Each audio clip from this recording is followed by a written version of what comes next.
आज की क्लास में पास्ट कंटिन्यूअस टेंस के एक्टिव सेंटेंस का पैसिव बनाना हम सीखेंगे, जो कि आप पहले से हर सेंटेंस का पैसिव बनाते आ गए हैं। जो डिफरेंट टेंस के पार्ट्स का था, चाहे वो प्रेजेंट इंडेफिनिट का था, प्रेजेंट कंटिन्यूअस का था, प्रेजेंट परफेक्ट टेंस का था, प्रेजेंट परफेक्ट कंटिन्यूअस टेंस का था, उसी क्रम में पास्ट इंडेफिनिट टेंस भी हमारा खत्म हुआ। और आज के इस क्लास में हम लोग पास्ट कंटिन्यूअस टेंस के सेंटेंस का पैसिव बनाना सीखेंगे। जैसे कि पहले से आप मास्टर रूल याद करके रखे हैं। अगर आप हमारे वीडियो को नियमित रूप से देख रहे हैं तो आशा करते हैं कि ऐसा प्रॉब्लम सॉल्व करने में आपको एक्टिव टू पैसिव नहीं होगा। इसमें सबसे पहले मास्टर रूल जो आपको याद है, ऑब्जेक्ट ऑफ ए भी एज ए सब्जेक्ट। इसका मतलब होता है एक्टिव जो वॉइस है, जो कि एक सिंपल सेंटेंस के पैटर्न पर होते हैं, subject plus V1 plus object, या SVO के पैटर्न पर होते हैं। तो that group of words which follow the pattern of SVO that is known as tense. जो SVO के पैटर्न को फॉलो करते हैं उसे टेंस कहते हैं हम। तो उसी में अगर आप पैटर्न को फॉलो कर रहे हैं या वो फॉलो कर रहा है, आप देख रहे हैं, तो आपका एक्टिव सेंटेंस हो गया, जिसमें एक सब्जेक्ट हो, उसके बाद वर्ब हो और उसके बाद ऑब्जेक्ट हो।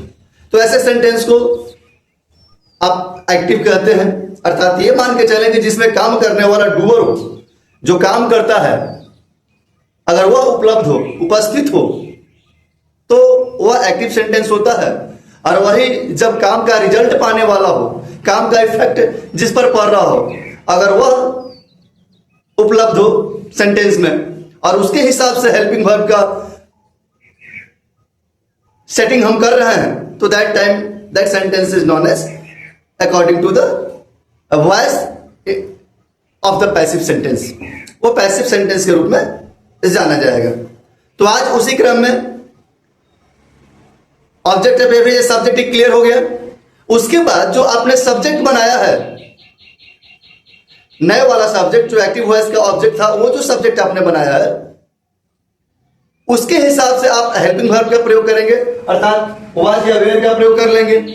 बीइंग आपको पहले से ही मालूम है, प्रेजेंट कंटिन्यूअस का पैसिव आपने बनाया होगा, तो ज्यादा कुछ इसमें चेंजिंग नहीं है। क्रिया का तीसरा रूप उसके बाद आता ही है। उसके बाद अदर वर्ड, जो सब्जेक्ट वर्ब के अलावा जो भी वर्ड होते हैं वो अदर वर्ड कहलाते हैं, उसको जगह देंगे। बाई लगा के प्रीपोजिशन, बाई प्रीपोजिशन लगा के सेंटेंस को हम आगे बढ़ाएंगे। और उसके बाद फिर सब्जेक्ट ऑफ ए भी एज ए सब्जेक्ट। ये जो सब्जेक्टिव केस और ऑब्जेक्टिव केस का जो कहानी है कि सब्जेक्ट ऑफ ए भी as a object, object as a subject, ये सारा चीज जो है मेरे वीडियोज में ये लिस्टेड है, आप उसको देखें, नोट करें, और तब जाके होगा कि ऑब्जेक्ट ऑफ ए भी सब्जेक्ट, सब्जेक्ट ऑफ ए भी एज ऑब्जेक्ट को क्या करना है वो आप देख सकते हैं।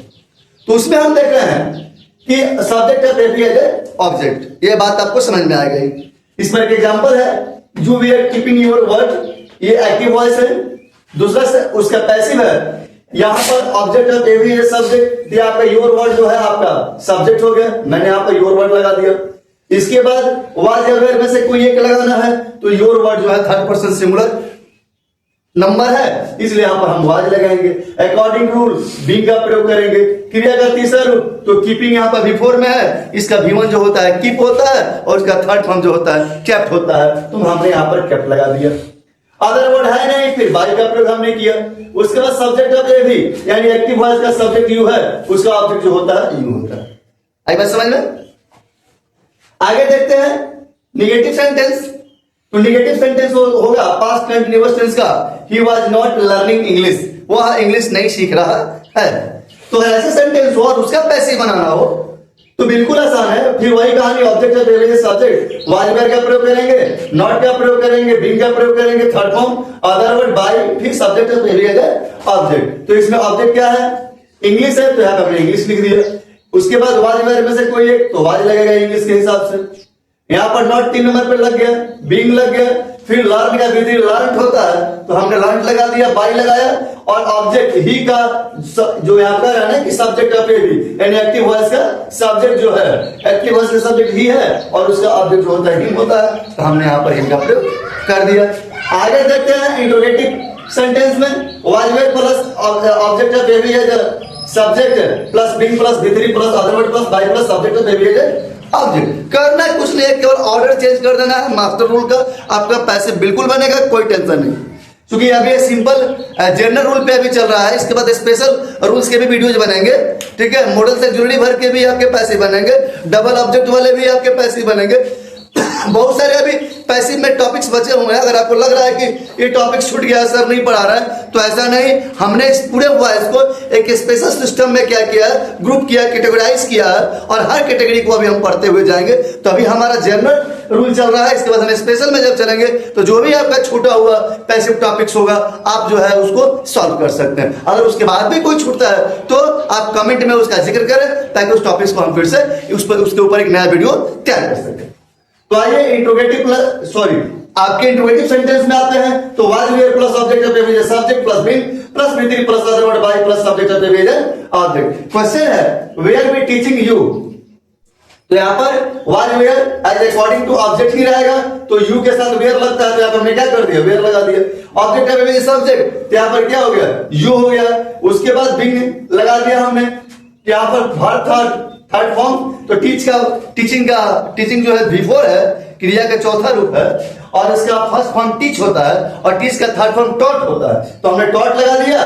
फिर हमने बाई का प्रयोग किया, और अब सब्जेक्ट ऑफ ए भी, तो सब्जेक्ट ए भी क्या है, वी है, और वी का ऑब्जेक्ट जो होता है वो अस होता है। तो आज की इस वीडियो में आपने 3 रूल्स को पढ़ा, अफर्मेटिव रूल, नेगेटिव रूल और इंट्रोगेटिव रूल। अगले वीडियो में इस पार्ट के बचे हुए 3 और रूल। तब तक के लिए इस वीडियो को आप जितना ज्यादा हो सके लाइक्स कीजिए, चैनल को सब्सक्राइब कीजिए, और चैनल को शेयर कीजिए, और जो भी आपको प्रॉब्लम आ रही है कमेंट में इसका जिक्र करें। तब तक के लिए थैंक यू।